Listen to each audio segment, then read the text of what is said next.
तो देखिए, मुकाबला बेहद ही दिलचस्प है और ये कहना गलत नहीं होगा कि इस बार जो मुकाबला है वो त्रिकोणीय है और इस त्रिकोणीय मुकाबले ने ही जंग को और भी दिलचस्प बना दिया है।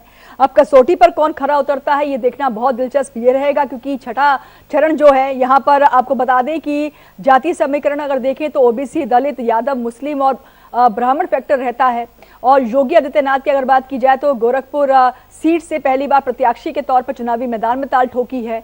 जो उनकी प्रतिष्ठा है वो भी दांव पर लगी हुई है, लेकिन साथ ही साथ प्रतिष्ठा के साथ साथ अगर देखें तो योगी के कई मंत्री भी हैं, उनकी भी प्रतिष्ठा दांव पर लगी हुई है। अब चुनाव को अगर हम और गहराई से देखें तो आपको बताते चलें कि 2017 में जो समीकरण थे उसमें 2017 में 57 सीटों में से जिन सीटों पर भी मतदान हो रहा है इसमें 46 सीटों पर बीजेपी थी, अपना दल 1 पर थी, सुबह सपा 1 पर थी, बसपा 5 पर, समाजवादी पार्टी को 2 सीटें मिली थी और कांग्रेस 1 पर। जब उस समय समाजवादी पार्टी और कांग्रेस एक साथ गठबंधन में थी, अब इस बार दोनों ही अलग अलग चुनावी मैदान में हैं और निर्दलीय को भी 1 सीट हाथ लगी थी। सबसे दिलचस्प बात यह है कि इस बार छोटे दलों के साथ भी गठबंधन तैयार किया गया अखिलेश यादव की पार्टी समाजवादी पार्टी ने। और क्या यही छोटे दल इस बार नैया पार लगाएंगे, क्योंकि समीकरण जो है अनुकूल बनाए रखने के लिए चुनौतियां। चलिए, प्रेमचंद जो हैं हमारे संवाददाता जुड़ गए हैं हमारे साथ, गोरखपुर से हमारे संवाददाता प्रेमचंद जुड़ गए हैं। प्रेमचंद, सबसे पहले तो सवाल मेरा यही होगा, जब हम हमारे संवाददाता ने बात करी रवि किशन से तो उन्होंने कहा कि इस बार जो जनता है वो जाति पर नहीं बल्कि कार्य पर, यानी कि विकास और सुरक्षा के आधार पर वोट करेगी और जातिवाद जो है वो अस्त पस्त हो जाएगा। अब ये बता पाएं कि जनता जनार्दन के मन में क्या हलचल है, जनता के मन में क्या कुछ वो सोच करके वोट कास्ट कर रहे हैं, ये थोड़ा सा आप बता पाएं। कि सुबह 7 बजे से ही मतदाताओं में जो है काफी उत्साह देखा गया है। खासकर की गोरखपुर की बात करें तो शहर विधानसभा या ग्रामीण विधानसभा या गोरखपुर की 9 विधानसभाओं की बात करें तो मतदाताओं में काफी रुचि देखी गई है। इस बार का जो चुनाव है वो जो है बहुत ही महत्वपूर्ण है, क्योंकि मतदाता जो है विकास के मुद्दे पर जो है अपने मत का प्रयोग करना चाह रहा है। लिहाजा हमारी जो है जब मतदाताओं से बात हुई तो उन्होंने कहा कि जो है क्षेत्रवाद, जातिवाद या अन्य किसी भी जो है वाद के लिए हम लोग नहीं जानते हैं, हम सिर्फ जो है विकास के मुद्दे को जानते हैं। जो पार्टी विकास कर रही है हम उसे ही वोट करेंगे और उसे ही अपना मुख्यमंत्री चुनेंगे। प्रेमचंद, अभी तक कितना प्रतिशत वोटिंग हो चुका है? सुबह से वोटिंग हो रही है 7 बजे से, अभी कितना प्रतिशत वोटिंग दर्ज हो चुका है गोरखपुर सीट पर? जी, अगर आंकड़ों की बात करें तो सरकारी आंकड़ों की अगर बात करें तो इस समय लगभग 8% के आसपास जो है अभी जो आंकड़े निकल के आ रहे हैं वो 8% के आसपास है। अभी जल्द ही अन्य रुझान आने बाकी है। ठीक है, गोरखपुर सीट की हम बात करेंगे, कर्म भूमि है, सीएम योगी की राजनीतिक भूमि भी रही है और सांसद के तौर पर 5 बार जीते भी हैं।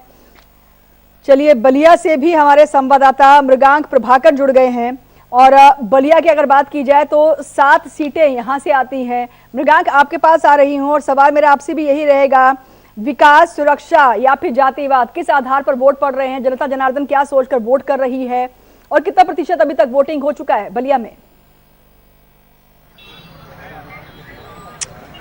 देखिए, यहाँ पे 7 विधानसभा सीटों में से जो है जिस सीट पे हम मौजूद है वो शहर की सीट है, बलिया शहर की सीट है और लगभग जो परसेंटेज यहाँ सुबह मुझे जो दिखाई दे रहा था वो लगभग 8% के आसपास था। हालांकि एक सीट यहाँ पे बेलथारा रोड की है, सबसे कम प्रतिशत वहाँ मतदान हुआ है, लगभग 5% के आसपास हुआ है। कोई उत्साहजनक नहीं है, लेकिन सुबह कुछ जो तस्वीरें दिखाई दी थी, जिस पोलिंग बूथ पे मैं मौजूद हूँ वहाँ पर महिलाएं काफ़ी तादाद पर निकल कर आई थी और वोट प्रतिशत मुझे लग रहा था कि वहाँ बढ़ेगा। लेकिन 7 से 9 बजे के बीच में जो वोट प्रतिशत इलेक्शन कमीशन द्वारा जारी हुआ वो लगभग 7.89% के आसपास था, जो काफ़ी उत्साहजनक नहीं था। लेकिन अब काफ़ी भीड़ दिखाई दे रही है। मैं आपको एक नज़ारा दिखाता हूँ यहाँ का, देखिएगा, काफ़ी मात्रा में यहाँ जो है लोग वोटर्स पहुँचे हैं, मतदाता पहुँचे हैं और अब यहाँ गहमागहमी काफ़ी दिखाई दे रही है।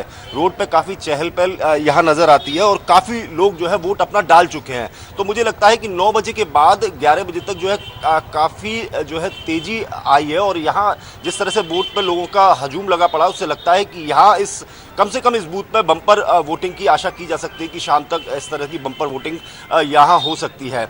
जनरली लोग सुबह कम निकलते हैं क्योंकि काम धाम होता है, उसे कम करने के बाद निकलते हैं, और वही नज़ारा अब दिखाई दे रहा है कि अब यहाँ धीरे धीरे भीड़ बढ़ रही है। तमाम लोग वोट डाल के आए हैं, उन्हीं से पूछ लेते हैं कि क्या सोच के, क्या मुद्दे के साथ आपने चुनाव में जो है वोट डाला है। हमने सुशासन और सुरक्षा के नाम पर वोट किया है जी। बलिया में। जी ठीक है, और जल जमाव की समस्या को देखते हुए हम अपना जनाब, यहाँ पे एक हमेशा से एक बात है कि इस शहर के अंदर जो जल जमाव की एक समस्या बहुत ज़्यादा है, जल जमाव की एक बहुत ज़्यादा समस्या है, और यहाँ पे लगातार मांग हो रही है कि यहाँ पे एक मेडिकल कॉलेज बनाया जाए। सरकार 5 साल रही लेकिन मेडिकल कॉलेज नहीं बना और चुनाव फिर आ गए। अब आएंगे। अब आएगा? हाँ, सरकार ने ऐसी घोषणा की है। जी। देखिए, यहाँ पे साफ तौर पे देखिए जो वोटर्स हैं, मैं और वोटर से आप कुछ कहना चाहेंगे, किस सोच के किस मुद्दे पे आप लोगों ने वोट डाला? बस परिवर्तन की लहर है। परिवर्तन की लहर है। जी, क्योंकि यहाँ जो टिकट था पहले सुकुल जी का विकास नहीं हुआ था, उसके वजह से मैं टिकट यहाँ कट गया। ये श्योर है कि सब परिवर्तन होगा।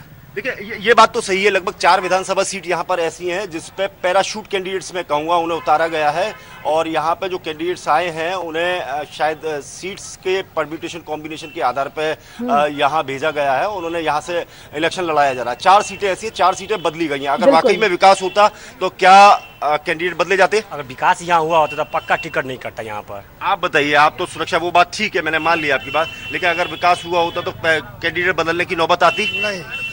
नहीं आती। तो केवल सरकार का उद्देश्य जीतना है या विकास करना भी है? नहीं, दोनों है। दोनों है। देखिए, दोनों उद्देश्य है सरकार के कि चुनाव भी जीता जाए और विकास भी किया जाए। बिल्कुल मजाक, लेकिन क्योंकि जब हम बात करते हैं अम्बेडकर नगर की और बलिया की, तो इन जिलों को छोड़ दिया जाए तो बाकी चरण पर तो सीएम योगी का वर्चस्व देखने को मिलता है, उनका गढ़ भी माना जाता है। लेकिन बलिया की जनता इस बार परिवर्तन की बात भी कर रही है, तो दूसरी तरफ हम देख पा रहे हैं कि लोग कह रहे हैं कि सुशासन और सुरक्षा के आधार पर भी वोट कास्ट किए जाएंगे। प्रतिष्ठा नेताओं की लगी हुई है। यहाँ पर देखा जाए तो बलिया से के फेफना से जो संसदीय कार्य मंत्री उपेंद्र तिवारी, उनकी प्रतिष्ठा भी दांव पर है। जनता जनार्दन इन कैंडिडेट्स को लेकर क्या सोच रही है? देखिए, जनता जनार्दन का मैंने आपको रुख दिखाया कि जनता जनार्दन क्या सोच रही है। तो यहाँ पे देखिए सब तरह के काफी लोग मेरे साथ मौजूद हैं। आप नजारा देख सकते हैं कि काफी लोग यहाँ पर मौजूद है, लेकिन उसके बावजूद कहीं ना कहीं आप एक मिक्स रिएक्शन से लोगों की तरफ से आप कुछ कहना चाहेंगे कि क्या सोच के आप वोट डाला है? बढ़िया से है? हाँ, मोदी हम लोग के साथ नहीं, मोदी तो ठीक है, हम ये नहीं जानना चाह रहे कि आपने वोट किसको डाला, हमने डाला कि क्या सोच के वोट डाला है, क्या मन में क्या मुद्दे लेके गए? भाजपा को डाले। अच्छा, और आप कुछ बोलना चाहेंगे भाई साहब? सर, मैं ये कहना चाहता हूँ कि कोई भी काम हो अच्छे तरीके से ढंग से हो। जी। यहाँ के जो रोड देख रहे हैं वो थोड़ा सा डिस्टर्ब है। तो मैं गवर्नमेंट से ही कहूँगा कि इसको भी थोड़ा देखा जाए जी पूरी तरह से।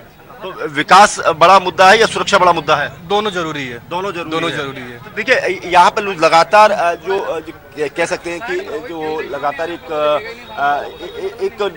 चीज चली आ रही है शुरू से चुनाव में, चाहे पश्चिम से लेकर पूर्व तक हमने देखा है, वहां पर एक ही चीज दिखाई दे रही है कि विकास और सुरक्षा का एक मुद्दा है, बेरोजगारी बड़ा मुद्दा है। सर, बेरोजगारी बहुत बड़ा मुद्दा है सर। हम लोग कई दिन से सर नौकरी की तलाश कर, लेकिन नहीं मिल पा रही है सर जी। तो मैं यही कहूँगा कि सर गवर्नमेंट को चाहिए कि नौकरी का भी युवाओं के लिए मौका दे। इम्पोर्टेंट है, बेरोजगारी इम्पोर्टेंट है, सुरक्षा इम्पोर्टेंट है, विकास इम्पोर्टेंट है। क्या सोच के वोट डाला?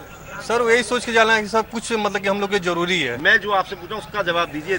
ये 4 लघु स्तरीय प्रश्न आया है आपके, उसमें से एक ऑप्शन लगाना है। क्या सोच के वोट डाला? विकास, सुरक्षा और बेरोजगारी जरूरी है। ये तो नहीं पास हो गया ऐसे, एक ही तो सुरक्षा और विकास के लिए भी बहुत जरूरी है। देखिए, सुरक्षा और विकास, लेकिन विकास तो यहाँ हुआ नहीं, कुछ भी नहीं हुआ यहाँ क्या, मतलब कहीं भी विकास नहीं हुआ। आज से 5 वर्ष पहले यहाँ जो विकास हुआ था, वर्तमान 5 वर्ष के भीतर कोई विकास भाजपा ने किया नहीं है। इस बार जनता ने मूड बना लिया है विकास को करेंगे, परिवर्तन करेंगे और परिवर्तन। अच्छा, एक बात भैया, एक पैराशूट कैंडिडेट आता है रातों रात और उसे उतार दिया जाता है, क्या लोग उसे एक्सेप्ट करेंगे? बिल्कुल नहीं करेंगे।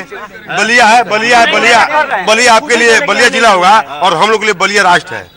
तो यहाँ एक ही विकल्प है, परिवर्तन, और यहाँ परिवर्तन तय है। तो ये देख रहे हैं। देखिए, मैं किसी से ये जानने की कोशिश नहीं कर रहा किसको वो वोट डाल के रहा है, किस ये जानने की कोशिश कर रहा हूँ कि बहुत ही मिला जुला डिसीजन दिखाई दे रहा है सबकी तरफ से। कोई विकास की बात कर रहा है, कोई परिवर्तन की बात कर रहा है। यानी कि बहुत ही डिसबैलेंस या कह लीजिए अनप्रिडिक्टेबल ये वोटर्स हैं, जिनको प्रिडिक्ट करना थोड़ा सा मुश्किल इस समय हो रहा है। लेकिन आगे आपसे और भी जानकारी लेंगे, लोगों से आप बात कीजिएगा। लेकिन हमारे साथ अरशद जमाल भी जुड़ गए हैं गोरखपुर से। अरशद, सीएम योगी आदित्यनाथ के लिए ये बहुत ही इंपॉर्टेंट सीट और हॉट सीट बन जाती है। पहली बार चुनावी मैदान में विधानसभा चुनाव लड़ रहे हैं सीएम योगी आदित्यनाथ, और उनकी कैंपेनिंग के लिए हमने देखा सीएम प्रधानमंत्री नरेंद्र मोदी के, गृह मंत्री अमित शाह, रक्षा मंत्री सभी, यहाँ तक कि राष्ट्रीय अध्यक्ष जेपी नड्डा सभी पहुंचे थे और कई चुनावी रैलियां जनसभाएं यहाँ पर की गई हैं। और कोशिश ये की जा रही है कि जीत तो हो ही, लेकिन एक बड़े मार्जिन के साथ और एक ऐतिहासिक जीत सीएम योगी यहाँ से लेकर जाएं। बिल्कुल जाहिर सी बात है, देखिए सबसे बड़ी चीज है सीएम योगी आदित्यनाथ जीतेंगे, लेकिन उस जीत का मार्जिन कहीं ना कहीं ज्यादा से ज्यादा करने की कोशिश की जा रही है। इसीलिए देखा जाए कि जिस तरह से योगी आदित्यनाथ खुद रोड शो किया उन्होंने और काफी संख्या में लोग पहुंचे, खास करके बीजेपी कार्यकर्ताओं के साथ साथ बहुत से लोग वहां पर उस रोड शो में शामिल हुए। ये कहीं ना कहीं दिखाने की कोशिश की गई कि ज्यादा से ज्यादा वोटों से हमको जीत हासिल करनी है। ऐसे में देखा था मैंने रोड शो में कि बहुत से ऐसे जो घर पे महिलाएं थे, बच्चे थे, बुजुर्ग थे, वो फूलों की बारिश कर रहे थे और लोगों से कनेक्ट थे। दरअसल योगी आदित्यनाथ जो है 5 बार यहाँ से सांसद हैं और लोगों को बाय नेम बहुत अच्छी तरीके से जानते हैं कि इस चौराहे पे कौन है, किस उन परिवार वालों से मिलते जुलते हैं। ऐसे में जब वो जनता दरबार लगाते हैं तो भी लोगों से कनेक्ट होते हैं, तो ऐसे में कनेक्ट होना उनका कहीं ना कहीं ये फायदेमंद होगा कि आने वाले वक्त में जो जिस देखा जाए कि पहले बार एक विधायक के लिए सपा प्रत्याशी के तौर पे गोरखपुर सदर सीट से खड़े हुए हैं, तो ऐसे में उनके लिए सबसे बड़ी चीज होगी कि कहीं ना कहीं वो ज्यादा से ज्यादा मार्जिन से जीते। हमने जब कार्यकर्ताओं और लोगों से कल कई महिलाओं से जब बात की तो हमारा उन लोगों का कहना था कि हमारा सिर्फ एक उद्देश्य है, उद्देश्य ये है कि योगी आदित्यनाथ को हमको जिताना है और मार्जिन बड़ी से बड़ी करनी है। तो अब देखना होगा कि कितनी मार्जिन से जीतते हैं, लेकिन कहीं ना कहीं कम उबेश देखा जाए जिस तरह से बसपा ने अपने प्रत्याशी खड़ा किया, सपा ने खड़ा किया, तो ऐसे में अब देखना होगा कि क्या जातिगत समीकरण यहाँ सेधते हैं लोग या विकास के एजेंडे पे योगी आदित्यनाथ को पूर्ण बहुमत से और भारी मतों से जिताते हैं। बिल्कुल, ये पूर्वांचल का इलाका है जहां पर जातीय समीकरण को साधने की पूरी कोशिश की गई है। कैंडिडेट्स का भी चयन पॉलिटिकल पार्टीज द्वारा बिल्कुल ही कह सकते हैं ना, बहुत सोच समझ के बिसात बिछाई गई है। लेकिन गोरखपुर सीट की हम बात करें तो क्योंकि योगी आदित्यनाथ को यहाँ पर महाराज बाबा के तौर पर भी लोग पूछते भी हैं, मानते भी हैं। अपनी कॉन्स्टिट्यूंसी में जब वो प्रचार के लिए पहुंचे हैं तो लोगों का हुजूम भारी तादाद में वहाँ देखने को भी मिला। लेकिन क्या विकास के आधार पर, क्योंकि बार बार ये कहा जा रहा है कि हमारी जो पार्टी है, बीजेपी कह रही है, रवि किशन को भी हमने सुना, उनका कहना था कि हमारी पार्टी जो है वो विकास और सुरक्षा के आधार पर ही वोट खींच जाएगी, यानी जीत हमारे को मिलेगी विकास और सुरक्षा के आधार पर, जबकि जाति जो है वो अस्त पस्त हो जाएगी। आपके लोगों से बात हुई है, वो कैसे सोचते हैं इन चीजों को? बिल्कुल जाहिर सी बात है। देखिए अभी मैंने कुछ देर पहले रवि किशन जी से जब ये बात की कि क्या आपको लगता है कि जातिगत समीकरण हावी होगा या विकास का एजेंडा, तो उन्होंने कहा कि विकास हावी होगा। तो अब देखना होगा कि क्या विकास को लेकर लोग वोट देते हैं या जातिगत समीकरण को सेधते हैं।